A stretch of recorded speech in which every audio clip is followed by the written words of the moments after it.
అది cold storage godown. ఆ రోజు ఉదయాన ఉద్యోగానికి వచ్చి చీకట్లు ముసురుకునే వేళ ఎవరికి వాళ్ళు పని ముగించుకుని ఇండ్లకు వెళ్లే హడావుడిలో ఉన్నారు.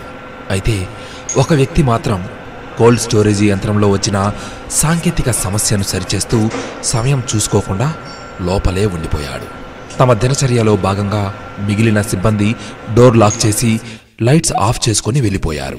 గాలి సైతం చొరబడని ఆ శీతల గిడ్డంగిలో తాను బందీనైనానని తెలుసుకోవడానికి అతనికి ఎక్కువ సమయం పట్టలేదు.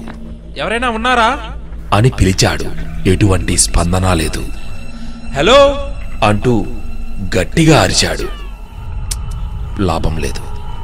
ఇక గోడౌన్ తెరిచేది మరుసటి రోజు ఉదయమే. అప్పటికి తాను ఐస్ గడ్డల్లో సజీవ సమాధి అయిపోవడం ఖాయమని అతనికి అర్థమైపోయింది. తనపై ఆధారపడిన కుటుంబాన్ని తలుచుకొని కన్నీళ్లు ఆగలేదు. ఒకవైపు శ్వాస కూడా ఆడటం కష్టమైపోతూ ఉంది. ఇంతలో ఏదో వెలుతురు తన వైపే వస్తున్నట్టు గమనించాడు. అడుగుల చప్పుడు తన వైపుకే వేగంగా వస్తున్నట్టు అర్థమవుతోంది. ఇక స్పృహ కోల్పోయే సందర్భంలో సార్ సార్ అంటూ తట్టి పిలుస్తున్నట్టు ఆశ్చర్యం. సెక్యూరిటీ గార్డ్ వచ్చి అతన్ని రక్షించాడు. ప్రాణాపాయ స్థితి నుంచి తేరుకొని సాధారణ స్థాయికి వచ్చిన అతను, నేను లోపలే ఉన్నానని నీకెలా తెలిసింది అని సెక్యూరిటీ గార్డ్ని ఆసక్తిగా అడిగాడు. ఎవరూ చెప్పలేదు సార్.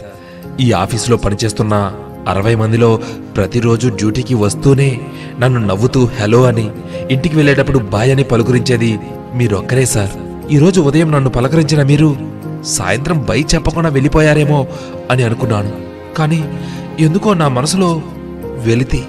ఆ అనుమానంతోనే లోపలికి వచ్చి తనిఖీ చేశాను సార్, అంతే అన్నాడు. ప్రతిరోజు ఒక చిరుద్యోగిని మనస్ఫూర్తిగా పలుకరించే చిన్న పిలుపు అతని ప్రాణాలను కాపాడుతుందని ఎవరు ఊహించగలరు? నిత్య జీవితంలో మనం సాటి మనిషితో ఉపయోగించే భావజాలం, ప్రవర్తించే తీరును బట్టే ఎదుటివారి వైఖరి ఆధారపడి ఉంటుంది. ఇలా తాము పనిచేసే చోట చిరుద్యోగులతో అభిమానపూర్వకంగా మసలుకునే వారికి ఈ చిట్టి కథ అంకితం.